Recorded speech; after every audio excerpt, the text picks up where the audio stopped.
1924, क्योंकि 1920 के बाद इन्होंने सरस्वती पत्रिका के संपादन का काम किया और उसके बाद में सरस्वती पत्रिका अपने आप में सबसे बड़ी पत्रिका रही, सबसे फेमस रही है। उसमें जो भी आर्टिकल रचनाएं आ जाती थी वो अपने आप में कवि व लेखक फेमस हो जाता था, उसकी रचनाएं भी फेमस हो जाती थी। तो आपको क्या 1903 से लेकर 1920 तक सरस्वती पत्रिका का संपादन का काम, उसको निकालने का काम किया महावीर प्रसाद द्विवेदी ने। लेकिन महावीर प्रसाद द्विवेदी के अनुयायी रहे श्याम सुंदर दास। तो महावीर प्रसाद द्विवेदी के बाद जिम्मेदारी इन्होंने संभाली थी 1920 में श्याम सुंदर दास। उसी दौरान 1924 में श्याम सुंदर दास ने हिंदी भाषा का विकास नामक इतिहास ग्रंथ लिखा है। तो अब क्वेश्चन क्या पूछा जाएगा, हिंदी साहित्य विमर्श जो रचना है अर्थात इतिहास है हिंदी भाषा का, वो किसने लिखा? आप कहोगे पद्मनाभ लाल बख्शी ने। कब लिखा? 1923 में लिखा। फिर हिंदी भाषा का विकास जो ग्रंथ है वो किसका है? आप कहोगे डॉक्टर श्याम सुंदर दास। ये कब लिखा गया हिंदी साहित्य का इतिहास ग्रंथ? 1924 में। इसके बाद यहाँ पे एक चीज कॉमन है, क्या है? सब में हिंदी साहित्य है, तो यहाँ भी हिंदी साहित्य, यहाँ भी हिंदी साहित्य, यहाँ हिंदी भाषा और साहित्य है। ठीक है जी, यहाँ पे क्या हिंदी साहित्य, यहाँ पे हिंदी साहित्य, हिंदी साहित्य, हिंदी साहित्य, हिंदी साहित्य। तो ये चीज तो हो गई आपकी कॉमन। तो ये सारे के सारे क्या हुआ कि जब विदेशियों ने पहला इतिहास ग्रंथ लिख दिया तो फिर इनकी नींद जाग गई सबकी, और फिर ये फटाफट 29, 30, 30, 31, 34, 40, 52 और 52 में इन्होंने बहुत सारे इतिहास ग्रंथ लिख दिए। क्यों फेमस हो गई वो चीजें जो शुरू में लिखी गई और उनके आधार पर जो यहाँ पे किए। अब पद्मनाभ बख्शी को कोई नहीं जानता था, ठीक है, इसके बाद इनको शिव सिंह सेंगर को कोई नहीं जानता था, लेकिन उन्होंने काम ऐसा किया उसमें भाषा की संस्कृति, उसके गौरव की रक्षा करने का काम किया, इसी वजह से फेमस हो गए। शिव सिंह सेंगर तो इसलिए फेमस हुए क्योंकि हिंदी भाषा में लिखने वाला पहला इतिहास ग्रंथ था जिसका नाम शिव सिंह सरोज था। ठीक है, अदरवाइज यहाँ तो फॉरेन वाले काम कर रहे थे, गार्डर दत्तासी और जॉर्ज ग्रियर्सन है। पद्मनाभ लाल बख्शी ने 1923 में काम किया, 24 में डॉक्टर श्याम सुंदर दास ने काम किया। तो यहाँ पर ये चीज कॉमन थी। अब इनको याद रखने का तरीका क्या है उस पर थोड़ा सा जोर दीजिए। जैसे इसमें क्या लिखा है हिंदी साहित्य का इतिहास, तो हिंदी साहित्य का इतिहास 1929 वाला जो लिखा गया वो रामचंद्र शुक्ल के द्वारा लिखा गया। तो रामचंद्र शुक्ल ने हिंदी साहित्य का इतिहास नाम से एक ग्रंथ लिखा 1929 के अंतर्गत। अब दूसरा तरीका क्या है? विवेचनात्मक इतिहास। विवेचनात्मक इतिहास ये याद करोगे तो ठीक है। विवेचनात्मक इतिहास किसने लिखा? सूर्यकांत शास्त्री ने लिखा। कब? 1930 में लिखा। फिर आप यहाँ पे क्या करो, हिंदी भाषा और साहित्य, भाषा और साहित्य ये याद करो, भाषा और साहित्य किसने लिखा? 1930 में श्याम सुंदर दास। तो यहाँ श्याम सुंदर दास 1924 में हिंदी भाषा का विकास लिख रहे थे, ठीक है। उसी के बाद क्या दोस्तों यहाँ भी भाषा शब्द का प्रयोग किया इन्होंने, हिंदी भाषा का विकास। यहाँ शब्द का किसका प्रयोग है? विमर्श। तो हिंदी साहित्य तो कॉमन है, जब हिंदी साहित्य का इतिहास लिखा जा रहा है तो हिंदी साहित्य शब्द कॉमन हो गया, लेकिन विमर्श शब्द किसने जोड़ा उसमें? पद्मनाभ बख्शी। इस तरीके से याद होगा। यहाँ पे इन्होंने किसका प्रयोग किया? भाषा का प्रयोग किया श्याम सुंदर दास ने। यहाँ भी किसका प्रयोग किया इन्होंने? भाषा का प्रयोग किया। अगर हिंदी साहित्य का इतिहास ग्रंथ आता है उसमें भाषा शब्द का प्रयोग है तो फिर वो किसने लिखा गया? डॉक्टर श्याम सुंदर दास के द्वारा लिखा गया। एक 1924 में और दूसरा हिंदी भाषा और साहित्य 1930 में। इसके बाद हिंदी साहित्य का इतिहास सेम नाम है, हिंदी साहित्य का इतिहास सेम नाम है। तो ये और ये सेम नाम है। 1929 का जो हिंदी साहित्य का इतिहास है आचार्य रामचंद्र शुक्ल ने लिखा है, और 1931 का जो हिंदी साहित्य का इतिहास है वो रामशंकर शुक्ल रसाल के नाम से लिखते थे। ठीक है, तो ध्यान रखना 29 वाला आचार्य रामचंद्र शुक्ल है, 31 वाला ग्रंथ रामशंकर शुक्ल है, नाम दोनों के एक ही है। आधुनिक हिंदी साहित्य का इतिहास, तो हिंदी साहित्य का इतिहास ये भी है, हिंदी साहित्य का इतिहास ये भी है, लेकिन उसके साथ आधुनिक शब्द किसने जोड़ा? उसके साथ आधुनिक शब्द जोड़ा कृष्ण शंकर शुक्ल ने। तो आधुनिक हिंदी साहित्य का इतिहास जो कि 1934 में लिखा गया कृष्ण शंकर शुक्ल के द्वारा। तो हिंदी साहित्य की भूमिका, तो हिंदी साहित्य के इतिहास ग्रंथ में भूमिका शब्द को जोड़ने वाले व्यक्ति का नाम था हजारी प्रसाद द्विवेदी। तो हिंदी साहित्य के इतिहास की रचना में भूमिका शब्द देना टाइटल में हजारी प्रसाद द्विवेदी की देन है। ठीक है, हिंदी साहित्य का उद्भव और विकास जो जोड़ा हिंदी साहित्य के इसमें वो हजारी प्रसाद द्विवेदी ने। तो हिंदी साहित्य की भूमिका, हिंदी साहित्य का उद्भव और विकास, भूमिका उद्भव विकास ये किसकी देन है? हजारी प्रसाद द्विवेदी की देन है। इसके बाद हिंदी साहित्य का आदिकाल, तो ये आदिकाल जो नाम दिया था सबसे पहला वीर गाथा काल को या प्रारंभिक काल को जो आदिकाल नाम दिया वो हजारी प्रसाद द्विवेदी ने ही दिया। तो इससे भी आप याद रखोगे इसको। तो ध्यान रखना जो पहला हमने काल विभाजन किया उसमें जो आदिकाल शब्द है, जैसे आदिकाल, भक्ति काल, रीति काल, आधुनिक काल कहते हैं, वो आदिकाल जो नाम दिया था वो हजारी प्रसाद द्विवेदी ने ही दिया था। रामचंद्र शुक्ल ने उसको वीर गाथा काल कहा था, कुछ लोगों ने इसको प्रारंभिक काल कहा, कुछ ने सामंतवादी काल कहा, कुछ ने चारण वाला काल कहा, कुछ ने बीज विपणन काल कहा, जैसे महावीर प्रसाद द्विवेदी है। तो यहाँ आदिकाल जो नाम दिया प्रारंभिक काल को, वीर गाथा काल को हजारी प्रसाद द्विवेदी ने दिया। तो फिर आदिकाल जो शब्द का प्रयोग किया हिंदी साहित्य इतिहास ग्रंथ में वो भी हजारी प्रसाद द्विवेदी ने किया। तो हिंदी साहित्य के साथ में जब आदिकाल आएगा, भूमिका शब्द आएगा, उद्भव और विकास शब्द आएगा, तो आपके दिमाग में हजारी प्रसाद द्विवेदी जी आएंगे। ठीक है, हिंदी साहित्य का अतीत, ठीक है, आचार्य विश्व प्रसाद मिश्र। तो हिंदी साहित्य का अतीत शब्द किसने दे दिया? विश्वनाथ ने। हिंदी साहित्य का आलोचनात्मक इतिहास, तो ये क्या थे? राम कुमार वर्मा आलोचक थे। तो राम कुमार वर्मा क्या माने जाते? आलोचक थे। तो जब राम कुमार वर्मा आलोचक थे, आलोचक मतलब समीक्षा करने वाले, आलोचक का मतलब क्या? समीक्षा करने वाले। तो इन्होंने हिंदी साहित्य के इतिहास में आलोचना शब्द का प्रयोग किसने किया? राम कुमार वर्मा ने किया।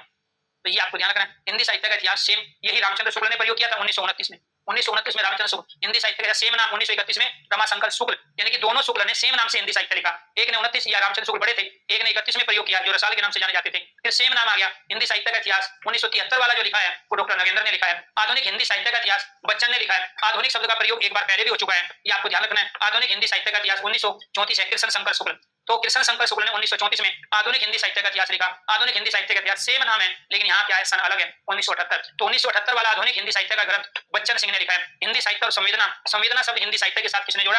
रामस्वरूप चतुर्वेदी ने जोड़ा। तो कुल मिला के प्यारे दोस्तों यहाँ पे 1883 से लेके, ठीक है, तो यहाँ 1883 से लेके 1883 में सबसे पहले किसने लिखा था? शिव सिंह सेंगर ने। 1986 तक अब अंदाजा लगाइए हिंदी साहित्य का इतिहास लिखा गया। ये तो सोए पड़े थे, विदेशियों ने लिखा पहला, उसके बाद 1883 में जिसने शिव सिंह सेंगर ने लिखा है, और इसके बाद 1986 में अंतिम हिंदी साहित्य का इतिहास रामस्वरूप चतुर्वेदी ने लिखा है। ये तो ये सारे सोए पड़े थे, या फिर जब जागे तो इन्होंने फिर बहुत सारे हिंदी साहित्य के इतिहास ग्रंथ लिख दिए। तो ये आपको ध्यान रखना है। यहाँ पे देखो दोस्तों, ये जो शिव सिंह सरोज लिखा गया, ये शिव सिंह सरोज जो लिखा गया, ये रहा, ये 1883 में लिखा गया। ये हिंदी भाषा में लिखा जाने वाला पहला ग्रंथ था। ये भी हिंदी में नहीं था, ये अंग्रेजी में था, ये फ्रेंच भाषा में था, ये फ्रेंच में था, ये हिंदी में था, ये अंग्रेजी में था, इसके बाद बाकी सारे हिंदी में। तो यानी कि भारत के अंतर्गत हिंदी भाषा में इतिहास ग्रंथ लेखन की शुरुआत 1883 में हुई, लेकिन उससे पहले 1839 में हमारा पहला इतिहास ग्रंथ लिखा गया था फ्रेंच भाषा में।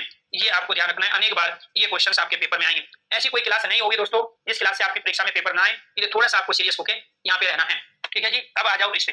प्रेम सागर किसकी रचना है? लल्लू लाल की रचना है। हिंदी के प्रथम गद्यकार माने जाते हैं, तो हिंदी के प्रथम गद्यकार। अब इसमें भी मतभेद है, कुछ विद्वान लेखक तो मानते हैं कि नहीं हिंदी के पहले गद्यकार ये है, कुछ को डाउट है कि नहीं ये नहीं इनसे पहले भी लिखा गया ये है। तो ये चीजें चलती रही है हर जगह। ठीक है जी, आपको ध्यान, कुछ लोगों के अनुसार हिंदी का पहला नाटक कुछ और है, कुछ लोगों के अनुसार कुछ और है, ये तो वो नाम देगा, अदरवाइज फिर हम इसी को मानते हैं। तो प्रेम सागर एक रचना है जो कि गद्य में लिखी गई, जिसको गाया ना जा सकता हो उसको गद्य कहते हैं, और जिसको गाया जा सकता है उसको हम पद अर्थात पोएट्री, कविता या पोएम कहते हैं। गद्य क्या है? प्रोज है। तो लल्लू लाल की रचना का नाम है प्रेम सागर। ठीक है, सदल मिश्र की रचना का नाम है नासिकेतोपाख्यान। सदा शुक्लाल की रचना का नाम है सुख सागर। राम प्रसाद निरंजन ने लिखी है भाषा योग वशिष्ठ, और जटमल के द्वारा लिखा गया गोरा बादल की कथा। ये भारत के अंतर्गत आदिकाल के प्रसिद्ध रचनाएं थी। ठीक है, जो हिंदी साहित्य इतिहास ग्रंथ लिखने के बाद ये सारी लिखी गई। इससे पहले ज्यादातर रचनाएं अरबी, फारसी, उर्दू में लिखी गई। हिंदी में यहां से शुरुआत हुई। हिंदी के पहले गद्यकार कौन माने गए? लल्लू लाल, प्रेम सागर। आधुनिक गद्यकार किसे कहा जाता है? भारतेंदु हरिश्चंद्र को। हिंदी साहित्य का काल विभाजन, आदिकाल ये नाम किसने दिया था? हजारी प्रसाद द्विवेदी ने। वीर गाथा काल ये किसने दिया था नाम इसको? रामचंद्र शुक्ल ने। पूर्व मध्यकाल किसे कहा जाता है? भक्ति काल को कहते हैं। उत्तर मध्यकाल किसे कहते हैं? रीति काल को कहते हैं। आधुनिक काल का दूसरा नाम क्या है? गद्यकाल, क्योंकि इसमें गद्य की रचनाएं ज्यादा हुई। यहाँ जो रचनाएं थी उनको गाया जा रहा था, वो पद्यात्मक थी, लेकिन यहाँ आधुनिक काल के अंदर जो भारतेंदु युग आया वो अपने आप में गद्यकाल का ही युग रहा है। तो इसीलिए आपको ध्यान रखना है, नाम क्या पड़ा? आदिकाल, भक्ति काल, रीति काल, और इसके बाद आधुनिक काल। तो आदिकाल को वीरगाथा काल, भक्ति काल को पूर्व मध्यकाल, ठीक है, रीति काल को उत्तर मध्यकाल, और यहाँ आधुनिक काल को हम गद्यकाल के नाम से भी जानते हैं हिंदी साहित्य को चंद्रगुप्त के अनुसार, और यही सबसे ज्यादा मान्य भी है। तो रामचंद्र शुक्ल ने इनका क्या नाम रखा, इसको थोड़ा सीरियसली लो। ठीक है, तो यहाँ पर आपको ध्यान रखना, रामचंद्र शुक्ल के अनुसार किया, लेकिन इनका ये काल विभाजन अपने आप में मान्य नहीं है। आदिकाल यानी वीरगाथा काल, पूर्व मध्यकाल, भक्ति काल, उत्तर मध्यकाल, रीति काल, आधुनिक काल, गद्यकाल, वही चार काल आपके हो गए। ठीक है, लेकिन इन्होंने क्या किया, जान के थोड़ा चीजों को दाएं बाएं कर दिया। ठीक है, तो लेकिन फेमस ये नहीं हुए। इन्होंने कहा कि 1000 से लेकर 1350, 1350 से 16।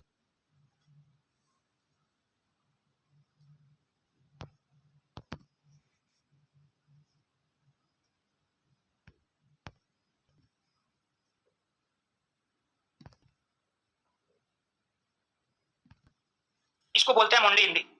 ये मेरे गांव की पूरी इसमें कथा है कि कब गांव बसा है, कौन लोग थे। मुंडी हिंदी देख लिया आपने, ये जरूरी था क्योंकि हम हिंदी साहित्य का इतिहास पढ़ा रहे हैं। ठीक है जी, तो लिखा है ये आपको क्लियर नहीं है। तो यानी कि जो चारण थे,